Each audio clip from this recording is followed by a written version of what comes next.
two members of the press, Steph and David, so welcome to you as well.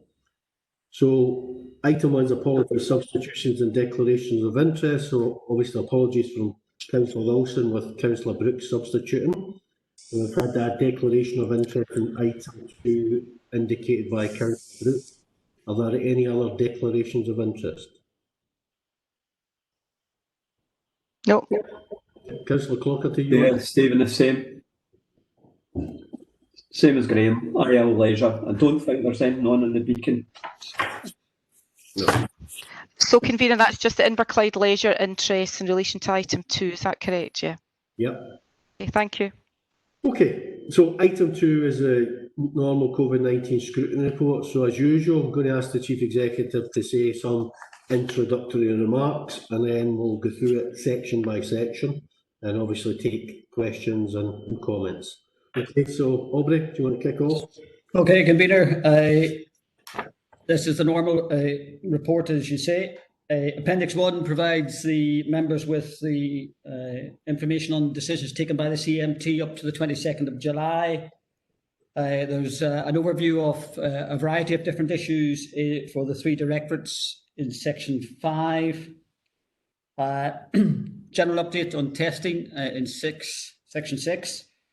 And we have received some correspondence and sent correspondence to the Scottish Government, which may be of interest to members in section 7, and the general update on workforce issues in section 8. In terms of the recommendations, convener, particularly 3.3, relating to granting authority to the head of legal to accept the most economically advantageous tender for court work, and that's dealt with in paragraphs 527 to 529.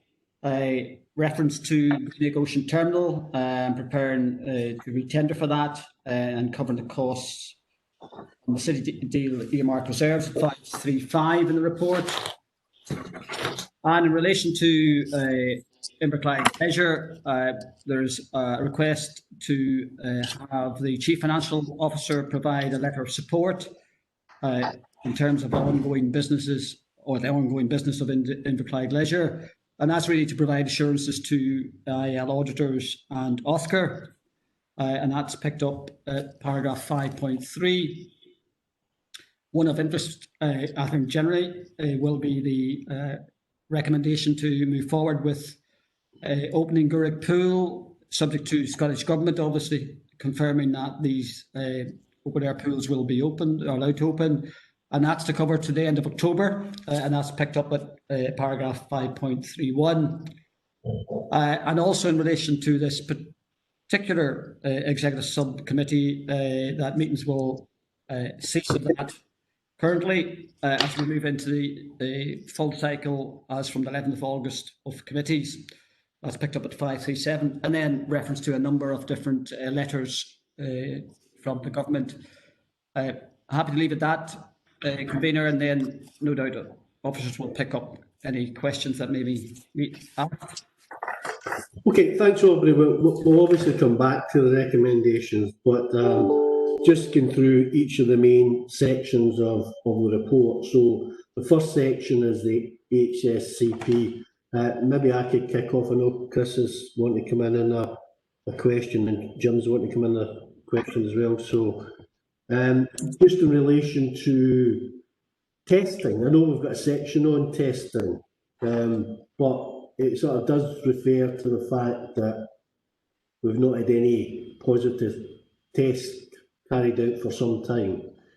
And I would be interested to know what data that we are getting locally on testing in terms of the sort of test results, where the sort of data's coming from. And basically, have we, since this report was written, have we had any positive tests? I don't know whether Martin or Alan is the best person to pick that up. I'm happy on that. I think what has just happened is just this afternoon, Aubrey's received an email from Public Health Scotland, and they've developed a new public-facing daily dashboard, which will give the number of new confirmed cases by local authority, which is effectively the information that we were asking for. Now, I think that goes live tomorrow, so we'll be able to have a look at it tomorrow. And then I think it does say it's public facing, so provided that is the case, I see no reason why that can't be shared with members. In terms of cases thus far, it's the health authority the health boards find it quite hard to actually disaggregate cases by local authority, as they don't have that as a field in their current data.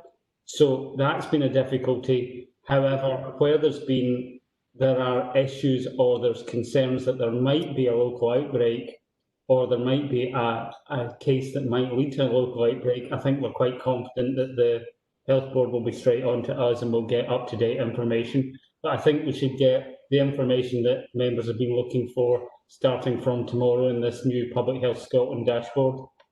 And just to follow that up, Martin, is that information going to be published? Because currently the government is publishing the breakdown on a health board basis. Are we going to see the local authority area?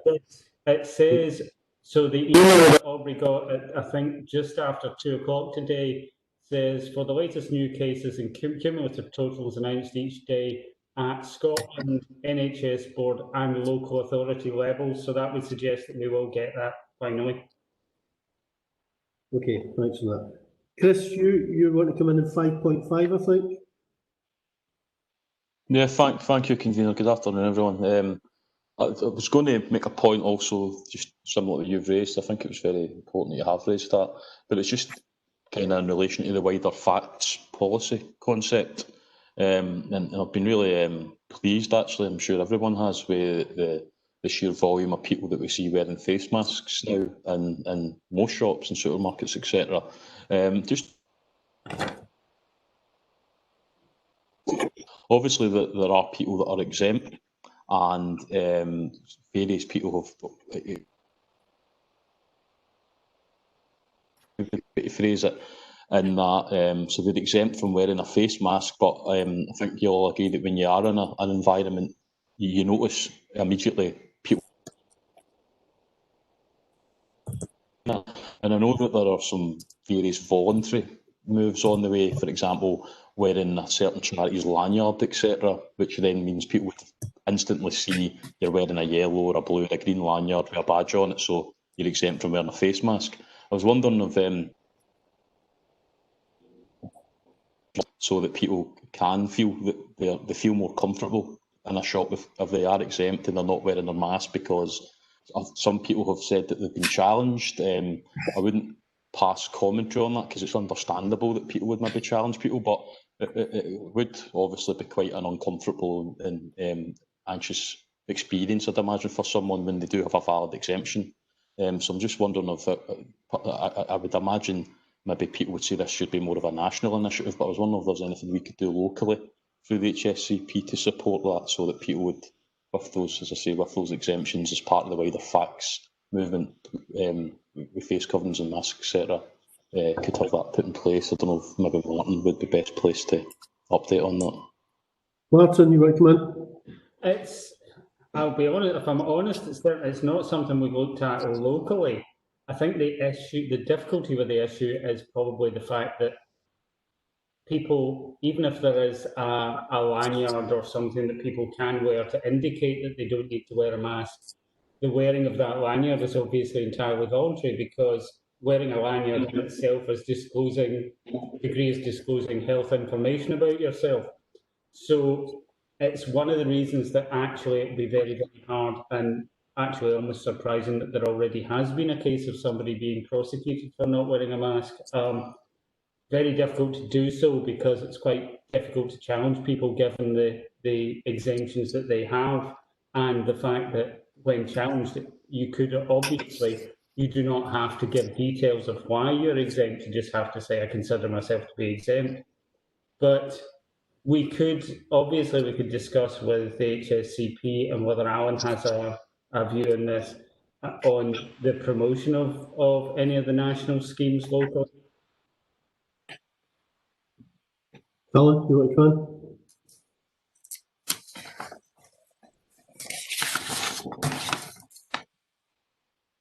Alan Stevenson, getting Alan. So I know Alan Pucklin's indicated he wants to come in, but Alan Stevenson, you want to come in?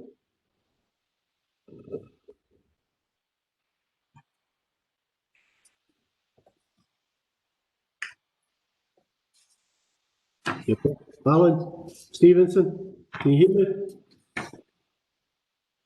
You can't hear me. Can others hear me? Yeah. Okay. I mean, Yes, it looks on my screen that Adam's issue is that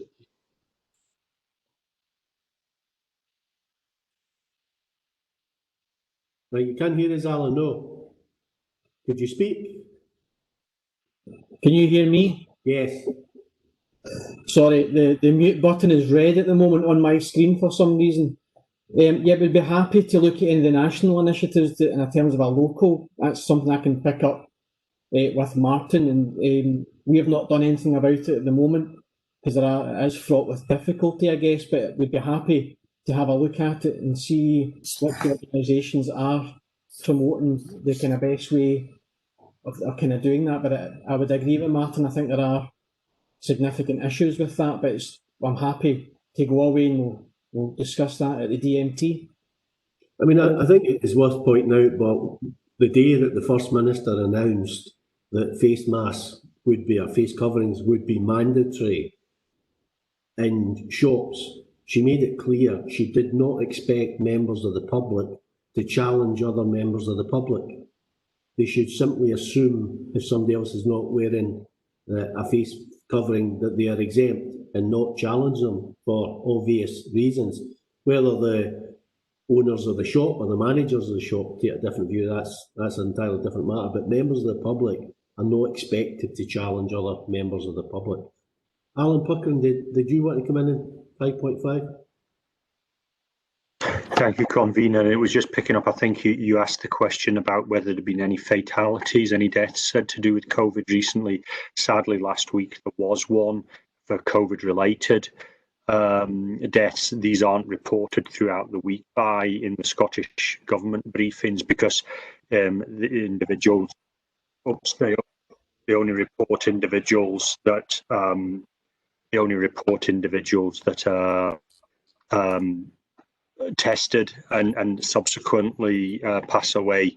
So in this case, that wasn't the case, but I expect tomorrow when there's the weekly briefing, there will be a further death shown against Inverclyde. Okay, thanks for that, Alan. And as Martin said, in future we should be getting information on tests so that we will know whether there's been positive tests as well as, obviously, unfortunately, deaths. Okay, any other questions? I don't see any other relating to the Health and Social Care Partnership section. So we're going to go on to education and communities. Now, it is a long section, so I'm proposing to section by section. So the first section is on school transport. Anybody get any questions on school transport? Graham?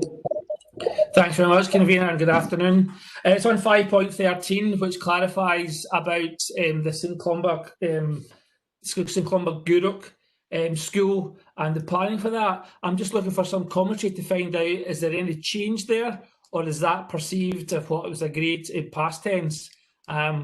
Education is obviously not my badge, so I'm obviously standing in for Councillor Wilson on this one. Ruth?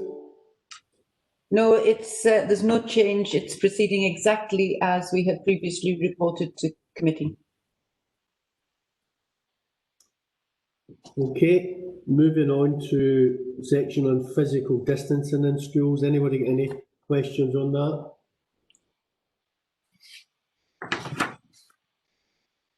Don't see anything in the chat. Okay, section on reopening of schools. Anybody get any questions on that? Yes?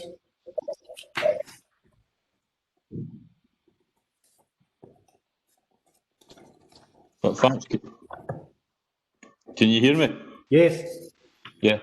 So obviously, as part of your role through COSLA, you'll be aware of obviously the recovery groups basically made its submissions, and the cabinet meets tonight with the government making that announcement tomorrow, which would be the 29th of July. So I'm just wondering on what sort of programme or communication that will be developed, naturally to inform members, but also to inform parents of what the Scottish government, well, obviously the Scottish government will cover that on mainstream press, etc. But just in terms of our role as the Education Authority, how we'll then communicate what the exact plans are going to be. Okay, just before I bring Ruth in, just to clarify, just to clarify before I bring Ruth in, the cabinet meets tomorrow and the announcement's on Thursday. Okay, Ruth. Okay, through you, Convener. We're expecting to be fully informed by the end of this week. We have a meeting with our head teachers first thing Monday morning on the 3rd of August, where we will go through the details of that. And we hope to start communications around about the 3rd or 4th of August. We've got meetings with the parent council chairs on the 6th of August around the exact arrangements, but it will, with our communication strategies to begin the week beginning the 3rd, to give parents as early a heads up as possible as to what our plans will be. Okay, Graham. Thanks very much, Convener. Obviously, understanding what's previously been said, and obviously referring to 5.20, so the Education Service will take on board, obviously, instructions as released by the Scottish Government. Is there any context where we'll give the decision on phased learning for the first week, if that's permissible by the Scottish Government? Is there any way we'll give that permission to the head teachers, or will we make an Inverclyde decision and all schools will fit the same template? Ruth? Through you, Convener, our plan is to give some element of decision to the head teachers, especially for schools which may be smaller with larger buildings, and also it will depend on the particular circumstances of the schools. So we will allow some autonomy for the teachers. What we have said is our expectation will be, if we phase learning in, that every child will have attended school in the first week at least once, and that every child will be back by the Monday the 17th. Can I come back on that one, Convener? Of course you can.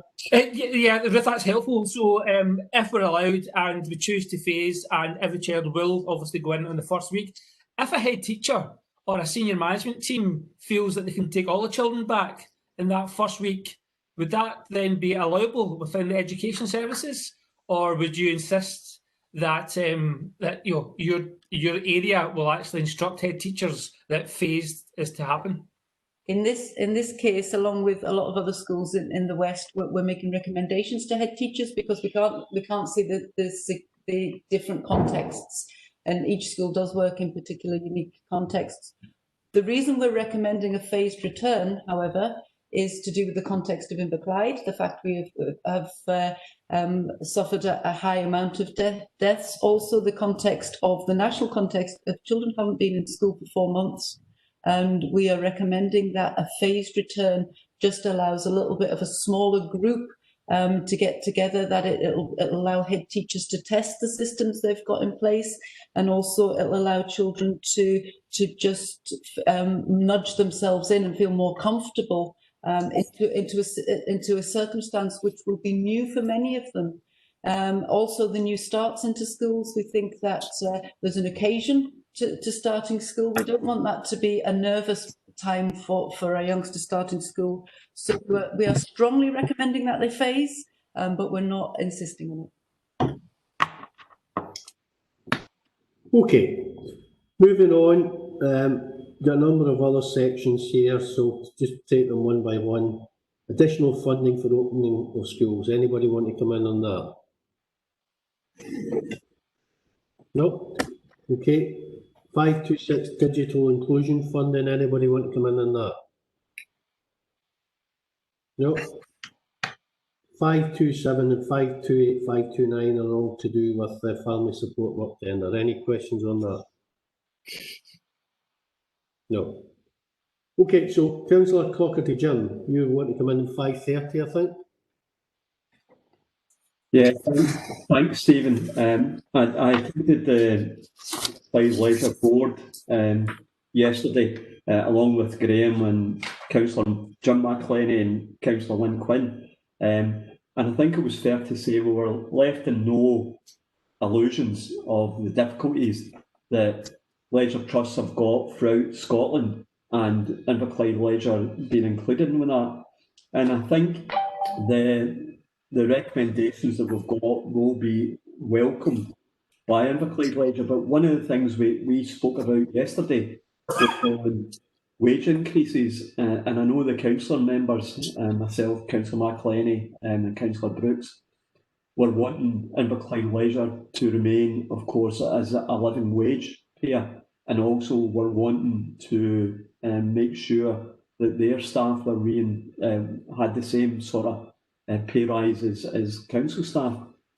And I think we got the pushback with regard to, well, we've got no money. The Scottish Government have yet to announce how they're going to be helping leisure trusts in the same way they've helped the Arts Centre. So I guess my question is to our officers, who I believe are either meeting Inverclyde Leisure or have met them, is although we're saying in the recommendations that we're going to come and it is going to cost us money in the long term, I assume that we're feeding back as part of the council policy that we're wanting Inverclyde Leisure to remain a living wage employer, and we're wanting them to pay their staff a pay increase, and they are probably our main ally within Inverclyde. And it's just how we're going to fit that in with regard to the budgeting going forward in future. Okay, I'm assuming that we'll probably get either a specific report on Inverclyde Leisure or certainly a lot more detailed report in the near future. But Ruth, do you want to come in and potentially Alan? I'll come in. You are going to get a more in detail report after the board had met. Alan and I have got a meeting with them tomorrow, and I know that the living wage has been discussed as part of that. But we're planning on bringing a more detailed report back to the Education and Communities. I'll perhaps hand over to Alan if we're making an allowance for any of the living wage in the money. Alan? Thank you, convener. Yes, I can confirm, that, I mean, if members approve the recommendation that I write to Inverclyde Leisure, I think that should be a major help in terms of tiding them over, because at the end of the day, the reimbursement of the payroll costs, which is their major expense, is being borne by the council because we run their payroll. So that tides Inverclyde Leisure over till we get the appropriate reports to the Education and Communities Committee, and then potentially to Policy and Resources in September, where the matters that have been raised by Councillor Clockerty can be addressed by members and a decision taken at that point regarding the living wage and pay increases. Okay, thanks for that. Right, 5:31, I've got Ronnie and then Chris. Yeah, thanks, Stephen. I guess according to the multitude of correspondence I've had on this one, I obviously would like to support this. I think that the Greenup Telegraph summed it up perfectly today, because it said it would be a bit different, taking a dip in the chill of autumn, but it was a splashing idea. So I most certainly would welcome that and support it. Thanks, Stephen. Okay, Chris. Yeah, I was just typing into the chat of, can you just inform you before the meeting about points to save us using the chat? Or is just a bit of interest? I was just wondering, it was just obviously, are we using the chat function, or do we just submit to you before the meeting the points we want to make? No, Councillor Alfield sent me a private chat message, Chris. Right, so okay. Well, again, he did ask a question privately in the chat. I've got it in front of me. Right, okay. No problem. Okay. You want to come in and... Bear that in mind in the future.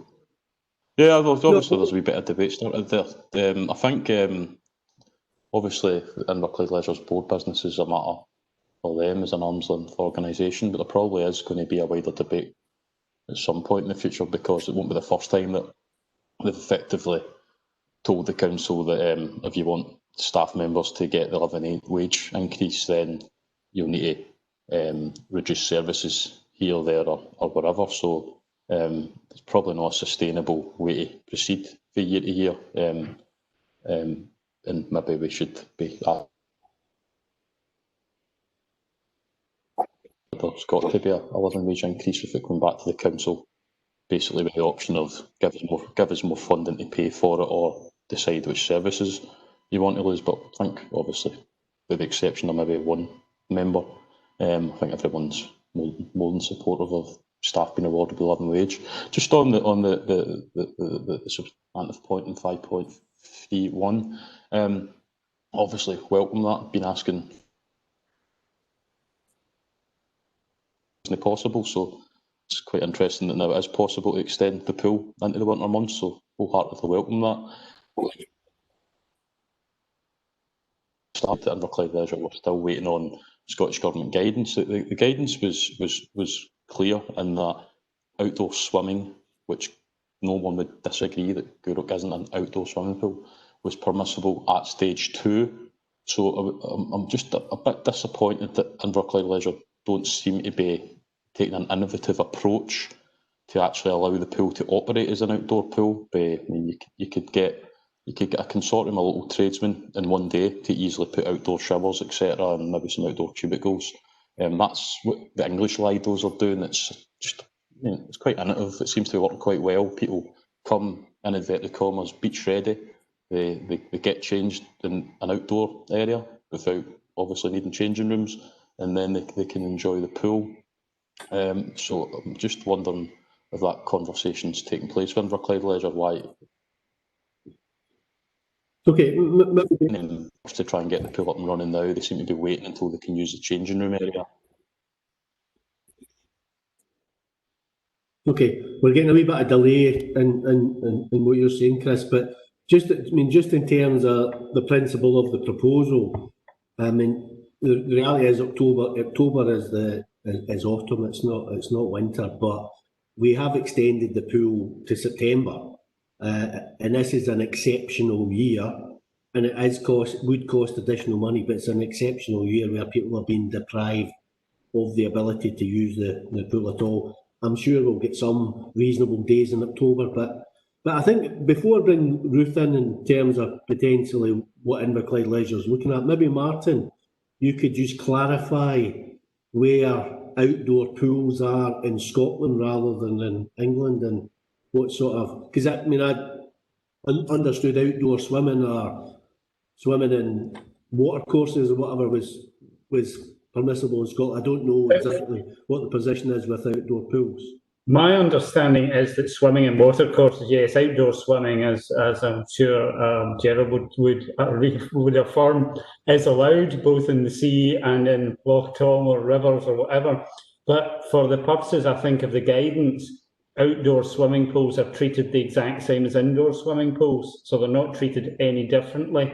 So it would be the Gourock pool can't actually reopen until pools are allowed to reopen, regardless of what precautions are put in place round about it. It is still treated as a swimming pool. That's my understanding, anyway.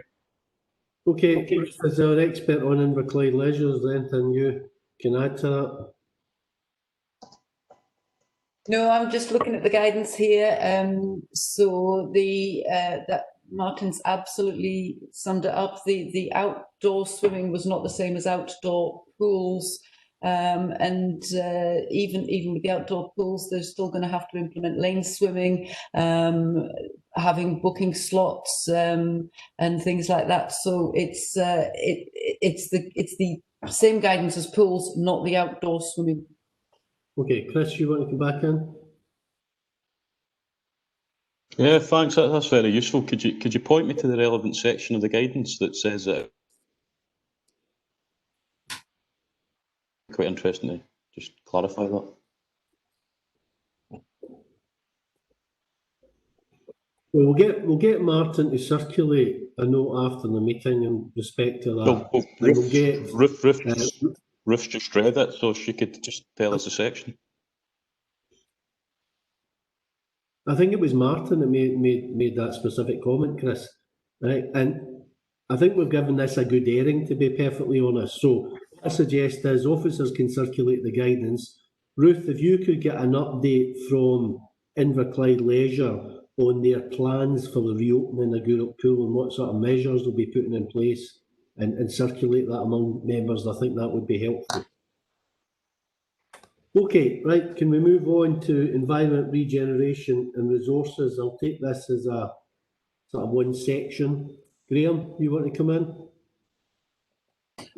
Thanks very much, convener. It's actually, if it's for Scott, about what actually is not in it, and it is to do with the council tax, local development plan, and recent outcomes of the Court of Session. And I thought there'd be a report on this to members. I'm just wondering, is that missing for a reason? Have I lost something that is maybe coming to a future report, or is there a reason that the local development plan has the changes to local development plan that we'll have to implement has not been reported to members today?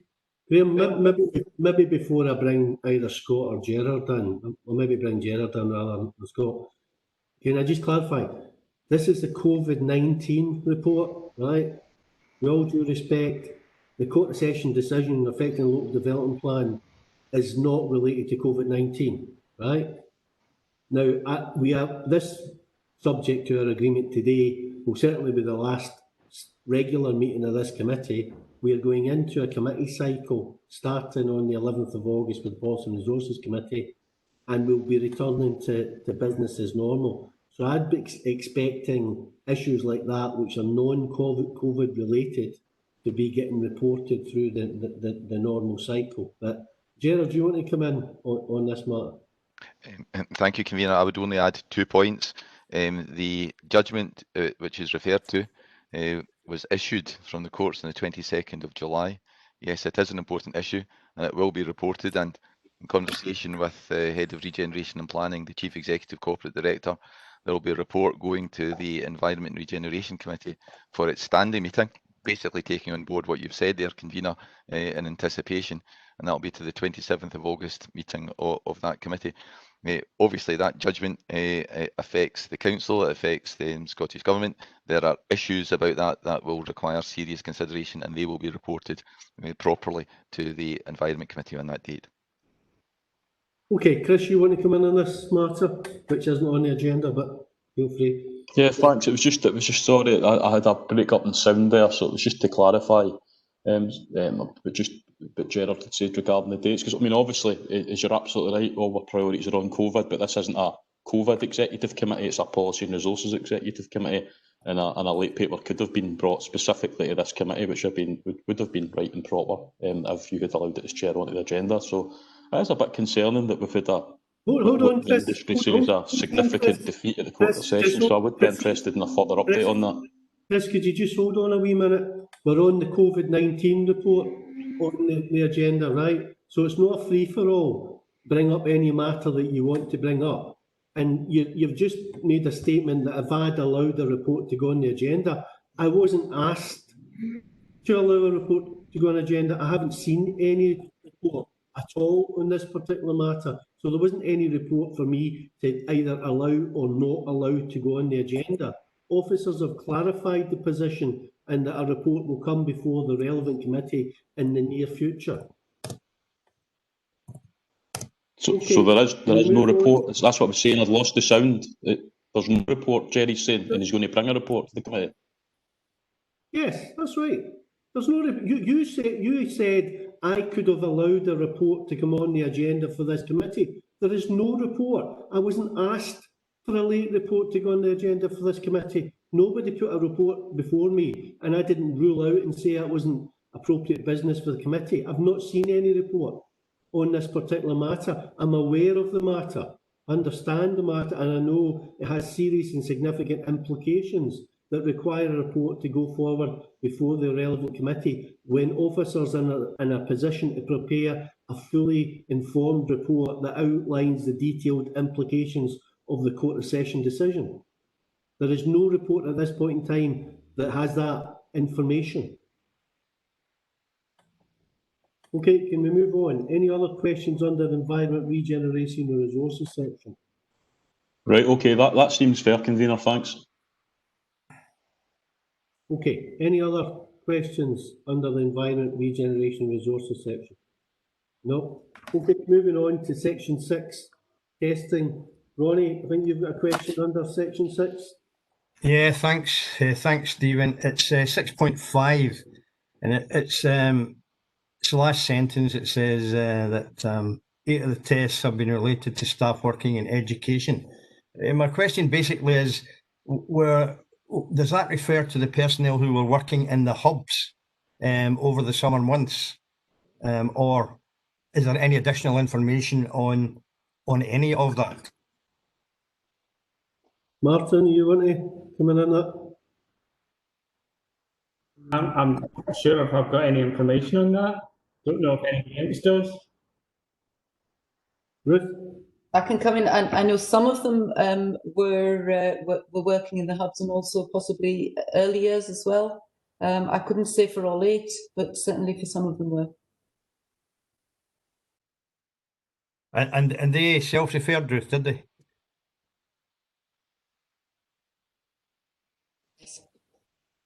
Hello? Sorry, my understanding is yes, they had self-referred. Okay, thanks. Okay, I don't see any other questions under that section. So we'll move on to a new section, correspondence with the Scottish Government. So the first one is the Cabinet Secretary for Economy, Fair Work and Culture. You've got a copy of the letter that I was asked to send by the committee, and you've now got a copy in a separate paper of the Cabinet Secretary's response. Anybody want to come in 7.1? Chris, you raised the issue in the first place. You want to come in?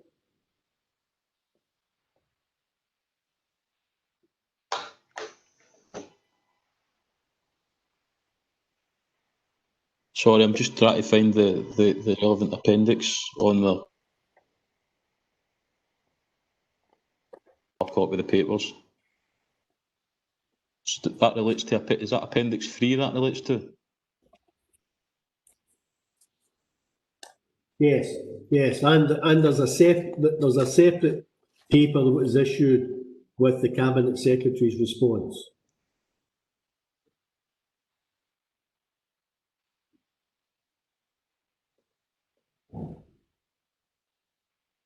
We'll let you have a look at that, and then we can move on, and we'll come back to that if Yeah, thanks. Sorry, convener. So, yeah, I mean, all I would say, sorry, I'm sorry that I think there is a delay. Were you asking me to comment on that now, or did you just say come back to it? Yeah, no, feel free if you're ready to comment on it now. Yeah, I mean, I think obviously the Cabinet Secretary's obviously taking the opinion that obviously there's 32 councils that they've got to take consideration to. You know, I still think obviously if there are individual cases in Inverclyde that get highlighted to us, it's absolutely the right fit and proper thing for us to do, regardless of who the government is, to raise them, which we've done so. Obviously, it still doesn't quite square off the hole for the people that are relying on it. Okay, right, moving on. The next response is the response from the First Minister to the Chief Executive's letter around seeking support for families. Anybody want to comment on that? No, don't see any comments. Okay, 7.3. Graham? Thanks very much. Going to read just in reading obviously both letters, I'm still no further forward whether we're actually going to have a specific section of the University of Glasgow report on Inverclyde, and understanding that we could actually contribute to that. I think it was the Chief Executive, is the Chief Executive happy that there is clarity in the reply from the Scottish Government? Okay, okay. Thank you, convener. What I'm waiting for is information coming through from Public Health Scotland, and then Councillor Brooks, I will take a view then of whether there's sufficient clarity or not. That may involve some information coming through from the University of Glasgow. So I've had a couple of updates in terms of that they're working on the data, and as soon as I get that information, I will certainly advise members accordingly. I think, Graham, the expectation I have is that we would get a separate Inverclyde report, but in the context of the wider work that's been done, and that the University of Glasgow would, their analysis would feed into that report. That would certainly be my expectations, and I'm certainly asking the Chief Executive to pursue a report on that basis. Okay.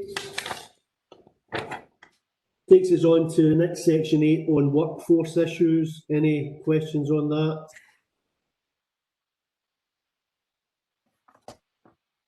Maybe worth noting, obviously, the significant improvement in attendance or absence levels.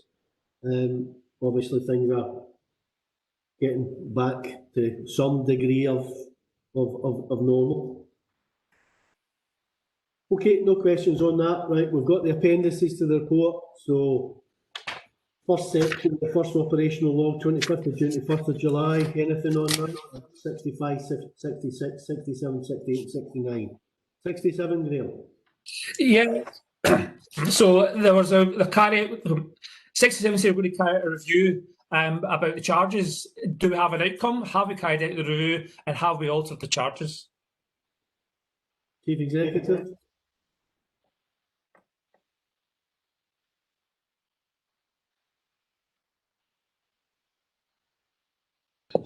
Sorry, not as yet, convener. Okay, but that will be done in due course. Yeah. Okay. No other questions on that page. Okay, next operational log, 2nd of July to 8th of July, 70 and 71. Don't see any questions. The 9th of July to 15th of July, 72 and 73. Nope. 16th of July to 22nd of July, 74 and 75.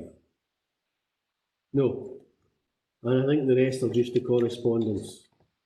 Okay. So that's us back to the recommendations. So we've got a number of recommendations. Sorry, Convener, there was a bit of the... Sorry, Convener, there was a bit of a delay again, but I just want to make a point on 67. Sure, Chris, come in. Just to say, just obviously, on behalf of the committee, but on behalf of myself, to say thanks to the Chief Executive. I think he took very quick action on that, and I think that was very, very fit and proper, the decision that he recommended to members that we obviously made. Okay, right, so moving on now to item 3, which is the Disasters Emergency Committee Scotland. They've obviously made a request to me. I don't know if they contacted any other elected members, but I brought this request before committee. Obviously, in Scotland and the UK and in Inverclyde, obviously COVID-19 is having a fairly devastating impact in terms of the number of deaths in our community and more widely. But we also know that it's impacting throughout the world, and we know that developed countries like ourselves are better placed, I suppose, than most to sort of deal with the pandemic, but there's real crises in a lot of countries who don't have the same sort of infrastructure that we've got to deal with the pandemic.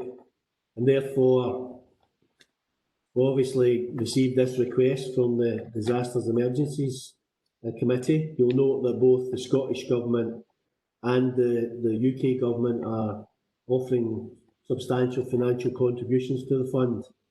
We've been very generous as a council in the past to similar emergencies, and I think I can understand people question, well, focus at home, but sometimes you need to look beyond your own borders to people that are in far more serious conditions than yourself. So I'm certainly sympathetic to the request, and would ask committee to support the request that we do support this fund. Obviously, in terms of contributions, we've made donations of 10,000 before. We made a 20,000 donation to the Oxfam appeal for East Africa. So be happy to hear views in terms of both the principle of making a donation and the amount. So any member want to come in?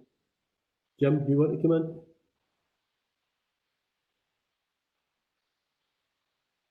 Yeah, thanks, Tina. Again, I think it's very similar to what we've had before, and I think we have been outward looking in Inverclyde as well. And we recognise that this has been the pandemic that we've never experienced in our lifetime before. So I think, given the fact that it is, and we should only deal with the DEC, I think a recommendation similar to what we've had before would sit easy with me. But in all honesty, with this type of thing, it would be, you'd be putting on any amount of money knowing fine well that it's going to be a good cause. So I would be flexible with that, but I fully think that we should donate to this. Okay, I noticed that it was remiss of me not to ask you to agree recommendations at item 2. Obviously, I moved on too quickly there. So we'll come back to item 3. So in terms of recommendations, are we happy to agree recommendations in item 2? Chris?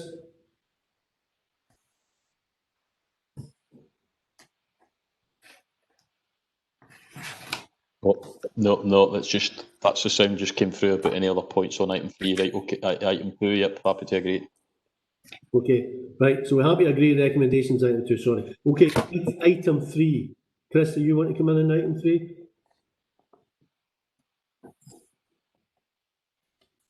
Yes, just to say that obviously fully endorse the position. I think it is quite unprecedented in a global scale, and as much as we know more than anyone in Scotland, of course, how difficult it's been. Simply put, the standard of care that we have in this country just is far greater than many other countries across the world. So I agree with both yourself and Councillor Clotty have said so far. I think that in terms of the funding, there is a list there, and I think it looks like 10,000's what we've normally given others, but 20,000 previously when there was quite a serious situation, and probably this is one of the most serious situations ever. So I would think that the £20,000, obviously ask Alan for some. Okay, I'll bring £20,000 considering this is unprecedented. Okay, I'll see if any other member wants to come in, and then I'll bring Alan in. Any other member want to come in? Graham, you've indicated you're happy to agree. Happy to agree, but I would like to hear obviously a figure.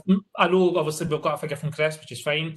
I'd like the financial obviously from Alan to give us guidance on if it's not 20, is it 30, or are we in such a position that's 10? So I'm happy to agree in principle, but obviously the figure is not for me to go any further than hear what Chris has said. Okay, well, Elizabeth wants to come in first, and then I'll bring Alan in. Just happy with the principle, not a problem with that. Looking at the list that we've got a list that goes back to 2014, and with the exception of the one where we paid 20,000, it's been 10,000, and just wondering if 6 years on from 2014 or £10,000 is maybe not going as far as it might have gone 6 years ago. So I'm wondering if it's maybe time to sort of revise in terms of do the same scale of support that we've done, but making sure that it kind of matches inflation, I guess. Okay, Alan, do you want to come in? Sorry, also happy with if we decide to go with the 20,000 given the severity of this as well. That was just a more general point about our general rates of support. Okay, thanks, Elizabeth. Alan, do you want to come in terms of where we would fund any donation? Thank you, Convener. Again, in the past, the Council over the years has set aside a contingency earmarked reserve, which is where these funds and ad hoc requests for funding tend to come from. The fund's got a wee bit lower because it's now a one-off fund. I think there's about £40,000 left in the contingency fund, which funds more than deck appeals, etc. So either the figures that have been mentioned here or what can be containable in the sum. Clearly, it's down to members to decide ultimately how much to give. But 20,000 is affordable, and obviously 10,000 is affordable in that context as well. Okay, well, I'm happy to move 20,000. We're happy to agree that. Yep. Yep, agreed. Okay, thanks for that. Okay, moving on to item 4, early learning and childcare expansion. I think Eddie's going to speak to this report.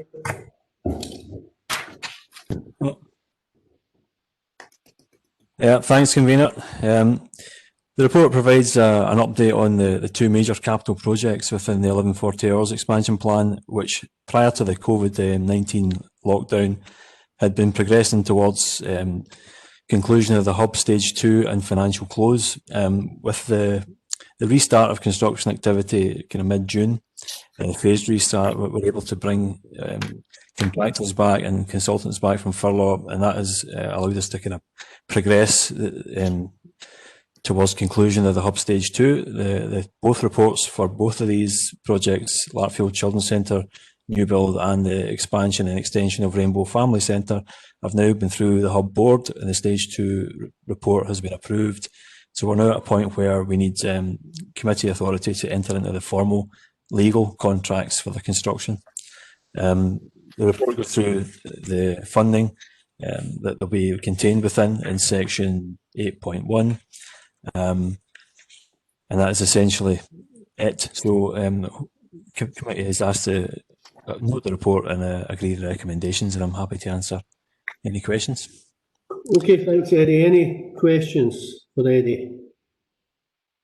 No, great. Mr. Keen to move on. So we agree recommendations? Great. Okay. Right, that takes us on to item 5, report on the annual return on the charter to the Scottish Housing Regulator. I'm having a flashback to an earlier life here, as I used to complete returns like this. Okay, Gerard, do you want to speak to that? Thank you, convener. I suspect for different numbers of houses, different quantities. Slightly larger, yeah. Convener, this is the annual report that is required, statutorily required, to be submitted to the Scottish Housing Regulator. Scottish Housing Regulator and ourselves have been in contact over the years. It's an annual report. It's irrespective of the number of houses, so far larger authorities will be dealing with far larger numbers of houses. The houses that we're talking about here just now are the so-called former tied houses, the so-called janitors' houses. There's 13 of those properties, convener. 10 of them are on relevant leases, the Scottish secure tenancy. One of the properties is vacant, and 2 of the properties are on separately leased arrangements. So there's 10 Scottish secure tenancies, and we require to complete a complete and full annual return on charter for the regulator. We've got very much a one-to-one type of relationship with our tenants, as you would expect, convener. There's been a fairly low return in terms of the questionnaires that we're required to send out, but nevertheless, we do require to report on these, and the committee requires to consider these. In terms of headline points, all of our properties meet the Scottish Housing Quality Standard. The properties that I'm referring to are generally within the vicinity of school grounds, but are separate from the school grounds, as you would anticipate by and large. The report contains the full range of housing data for the 10 properties concerned. Also, and it's worthwhile me bringing to the committee's attention, it refers to a separate criterion, which is in respect of homelessness. That's contained on page 36 of 52. 36 of 52 of the actual return itself, and that's the item that's completed by our colleagues in the HSCP. Other than that, convener, I would ask the committee to note this report and to authorise me to sign this on behalf of the committee so that it may be returned to the regulator. Okay, thanks, Gerard. Chris, you want to come in? Yeah, thanks, convener. Thanks for the report, Mr. Malone. Just happy to note it. It's just it was a more general question I was wondering. I mean, obviously, stock transfer happened back in 2008. Personally, wasn't in favour of it then, but I'm just wondering, do the CMT think this is just something that's smaller, or a substantial work for example, this item that needs done every year, the CMT or the CMTV content that the council just retain such a small stock of housing, or do they not? Do they have a view that at some point that the housing should be there should be an attempt to transfer the stock to a registered social landlord?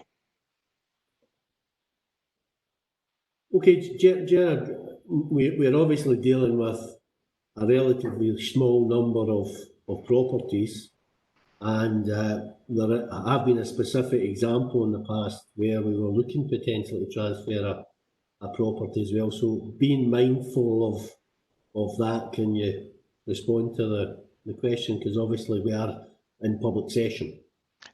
Very much so, Convener. I appreciate that. I thank Councillor McElhaney for that question. There is an issue. We have been in discussion with the housing regulator in respect of this matter.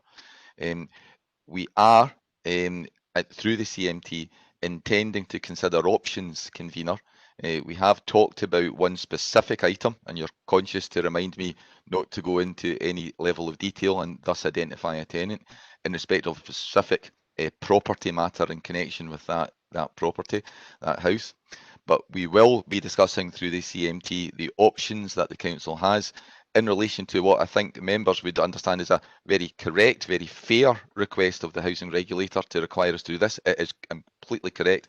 But in terms of the disproportionate requirement upon the council, we have made, of course, suitable financial provision to deal with the necessary repairs, emergency repairs, but this would be something that the CMT could look at in terms of the 10 houses and bring a report back to committee in quite early course, Convener. I mean, I think that's helpful, Gerard, but I suppose as part of that options appraisal, the option of retaining the houses should obviously be considered. And as part of any retention of the stock, we need to reflect on some of the feedback that's in this return from our tenants, and in terms of the quality of the service that we're providing, the speed of carrying out repairs, etc. So I would expect us to sort of reflect on that and compare ourselves, I suppose, in performance terms to other landlords as well. Convener, can I confirm to the committee and indeed to yourself that assurance in terms of any options, a full options appraisal would have to be considered, and I'm coming to no conclusions about it. But may I offer also one thing that is important here, that nothing could be done with those properties without full, proper consultation with the tenants, and that's an absolute prerequisite, and I'm absolutely very clear about that in terms of the council's obligations and duties. Nonetheless, the council would want to do that, but the council would be required for any purposes to have a full tenant consultation process undertaken in that regard. Thanks, Gerard. Okay, I don't see any other questions. Happy to agree recommendations? Okay, so the final item of business is in private session, so I'll move the relevant resolution and ask the members of the press to leave us. And thank you for your attendance.